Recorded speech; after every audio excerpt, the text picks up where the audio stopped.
Hi friends, तर मस्त आम्ही तयार झालो. आम्हाला जायचं होतं, आज स्वप्नीलचा बड्डे होता स्वप्नीलच्या रूमवर. त्याच्यासाठी आम्ही निघणार होतो. मस्त असं निघालो. तिथं सर्व फ्रेंड लोक आले होते, रतन पण आले होते. पण आमचा रतन कसा हिरो दिसतात आता. त्याच्यानंतर मस्त यांचं काही बोलणं चालू होतं. मग मी रूमवर गेली. हे बड्डे बॉय एका कोपऱ्यात जाऊन बसलं होतं. काय माहिती काय झालं होतं. सोनू काय बोलला होत्या काय तर. मग सोनूची इकडे तयारी वगैरे चालली होती. आणि हे माझ्या नवीन मैत्रिणी होत्या, जे की मस्त होत्या, मला आवडल्या. त्याच्यानंतर रूपा पण एका कोपऱ्यात जाऊन बसली होती. आलो परत वरती आल्यानंतर यांचं फोटोशूट चालू होतं. त्याच्यानंतर मग जे काही स्वप्नीलच्या फ्रेंडनं केक आणले होते ते रतनने असे काढून ठेवले आणि तिथं बड्डे बॉय बसत होता. मस्त त्यांचा बड्डे सेलिब्रेट झाला. मस्त असे सर्व आमचे दादा लोक आले होते, मैत्रिणी आल्या होत्या. मस्त वाटत होतं. सर्वजण तिथं सोबत होते. विशेष म्हटलं म्हणजे आमचे ते फोटोग्राफरवाले दादा पण आले होते, शिवा दादा पण आले होते. पण आम्हाला खूप दिवसानंतर भेटले.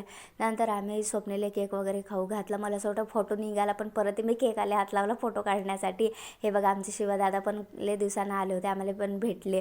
त्याच्यानंतर मग यांनी गिफ्ट वगैरे दिलं. सर्व फ्रेंड लोकनी स्वप्नीला गिफ्ट वगैरे दिलं. त्याच्यानंतर काही मैत्रिणींना जायचं होतं. त्याच्यानंतर मग मी त्यांना जेवण वगैरे दिलं. जेवणात होता मसाला भात, कढी. नंतर आम्ही पण जेवण वगैरे केलं. त्याच्यानंतर रूपात अगोदर जेवली होती बिचारी, तिला पण भूक लागली होती. त्याच्यानंतर मग रूपानं पण सोनूला वाढलं. रूपा पण कामाची आहे बरं.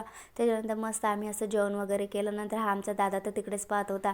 नंतर आम्ही सोनूला काही मैत्रिणींना बाय वगैरे केलं आणि निघालो रूमवर येण्यासाठी. तर असा होता आजचा ब्लॉग. कसा वाटला नक्की सांगा. भेटूया नेक्स्ट व्हिडिओमध्ये. तोपर्यंत बाय. चॅनलला